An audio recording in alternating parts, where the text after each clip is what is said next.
Hello everybody, hope everybody's safe and well. This next set of videos is going to be about chords and the introduction of chords and playing chords and a lot of aspects of how we're going to have to read chord parts off of music as a guitar player or somebody plays a harmonic instrument.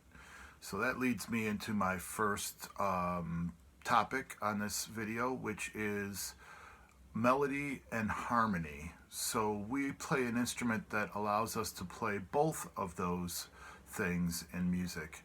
The melody is, you can think of the tune of a song or the part the singer sings. So for example, out of your book you have Amazing Grace.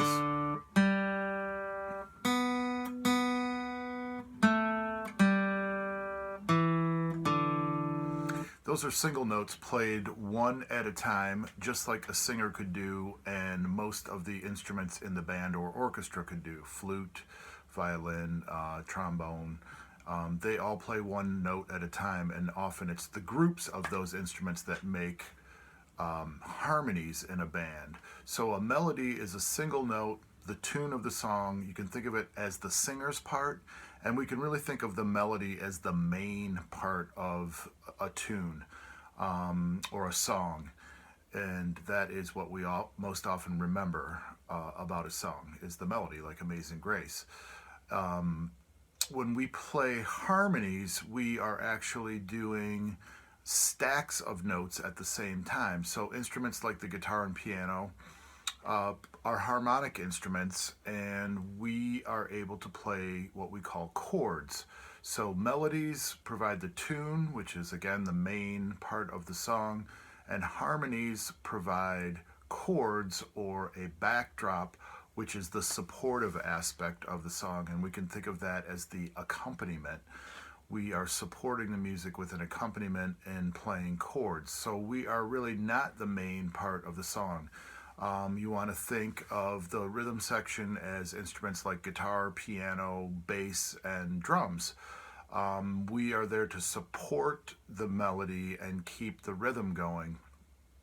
So one of the first points I would make is when you're playing chords, you do not play the rhythm of the melody. So if you're reading the notes, there's a rhythm down on the staff, and if you see the chord symbols, you don't want to necessarily play the same rhythm as the melody, because that will cover up the melody and distract from its independence from the rhythm section. So we are thinking of chords and harmony as a supportive role, as a accompaniment role. So I do want you to know the difference between melody and harmony, and chords fall into the category of harmony and playing notes together. So that brings up the idea of a stack of notes that happen all at the same time. I'm stacking up notes to be played together, and they sound together not as a single note but as a group that makes a chord. So both books approach the introduction of this idea a little bit differently.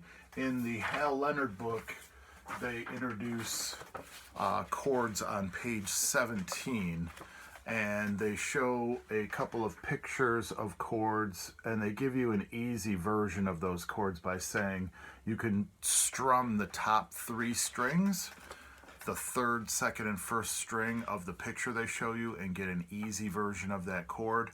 And then they show a couple of ways that the chords are notated.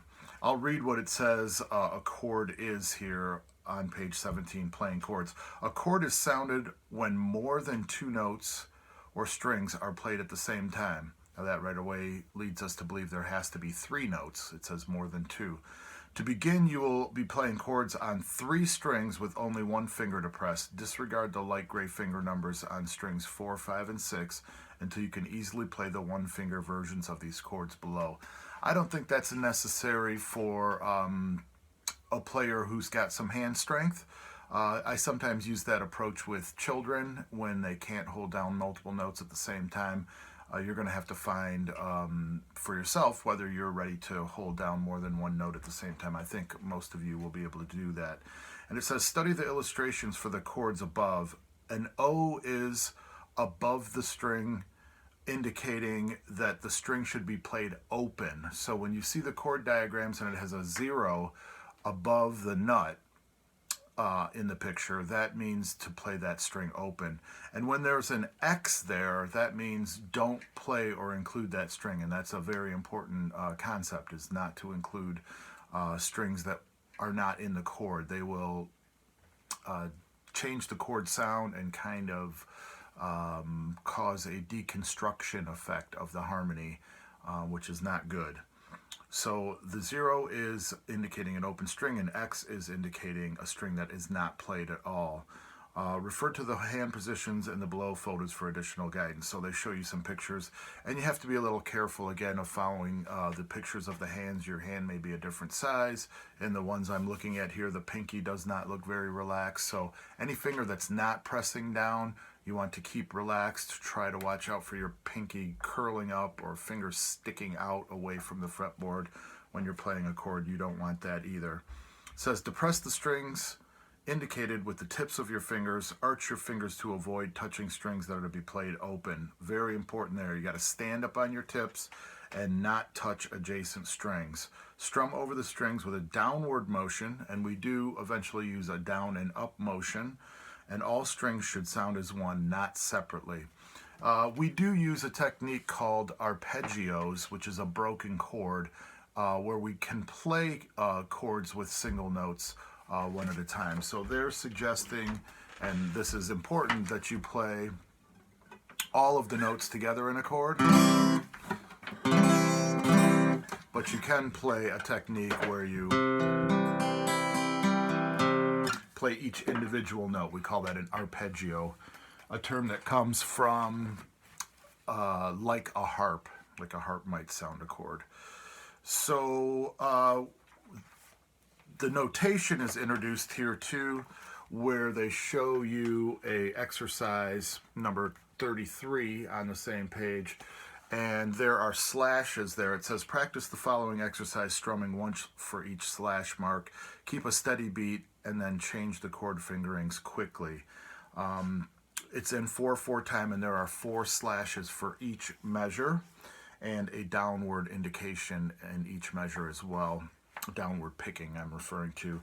I think one of the reasons they may have given these easy versions, besides the fact that they want a player to be able to get the sound out right away, is what happens with guitar players when we're trying to change from chord to chord is we often have to take a pause to get from one chord to another. So this is something we really want to avoid, and I think with easier chords, the exercise here can be played by just moving one finger back and forth, and I'll demonstrate the actual exercise.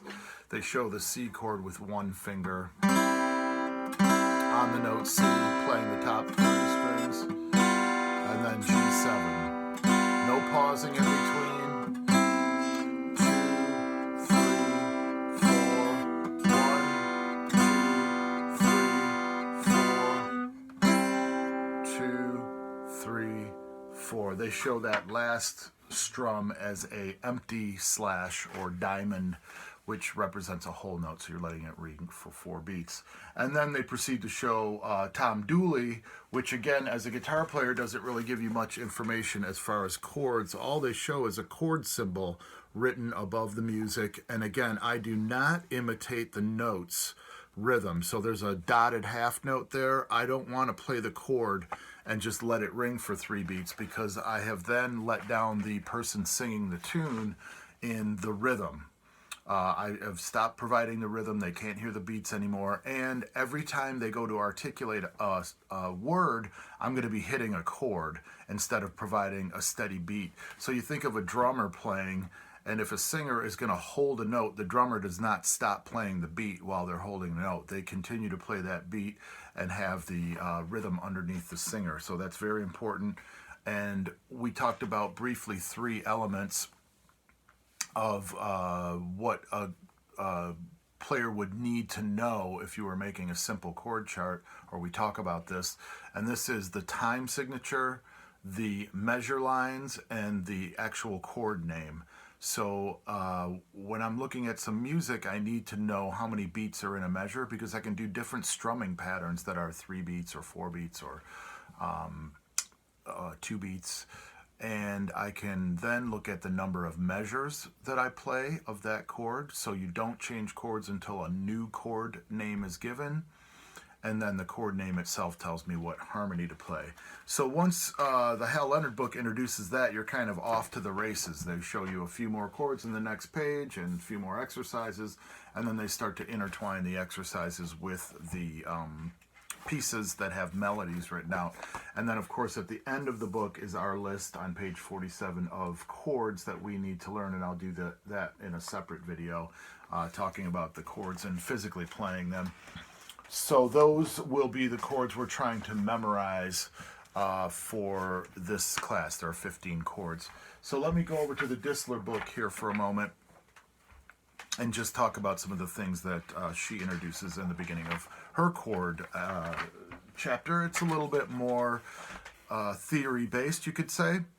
It talks about chord diagrams are the visual pattern of the frets and strings. The dots show where the left-hand fingers are placed. The tablature presented in Chapter 4 showed the strings horizontally, so we could make a relationship from left to right as the music is happening. But chord diagrams show the strings vertically.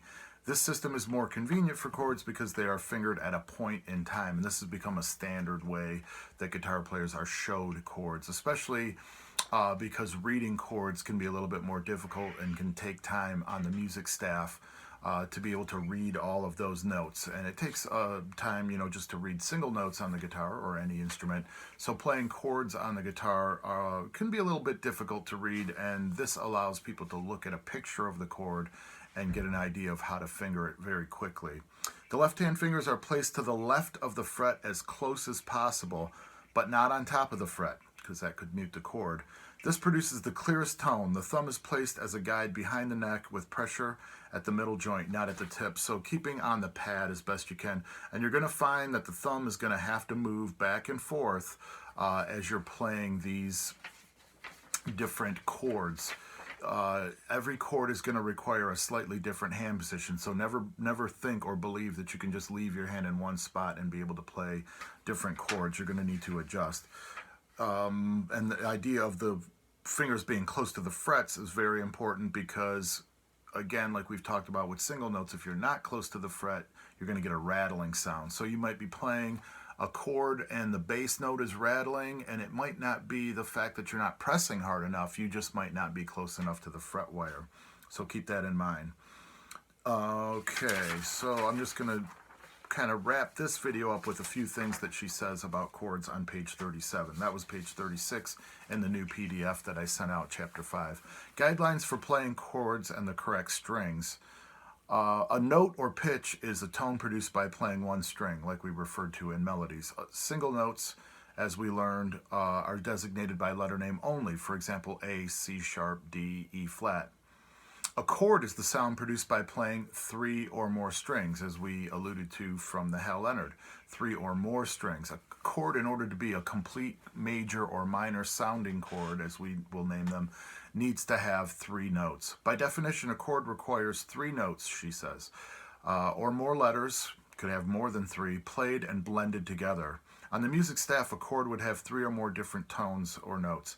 Only one letter, however, lends the chord its name. So just like a scale, a chord has a root note, and every note in the chord is measured from that root note. So if the chord is A, then there's going to be other notes that are measured from A, and A is the root, and A will be the name of the chord, whether the chord is major or minor, or has a number written after it. The single note, which gives a whole chord its letter name, is termed the root. The root is rather like an initial for the chord, for the entire chord spelling. The other letters are understood as learned from the study of chord construction and the chord symbol system, and I'll do a short video on that too. And there's a little box, of course, I said watch out for these boxes. I'll wrap up this video by saying the lowest string for any chord, should be the one which is the root of the chord. So the lowest one you're picking will always be the root of the chord on the list that we have in this class. Not true in all of the musical world, but true in this class. Okay, guys, I'll do another video showing the chords and talking about the bass.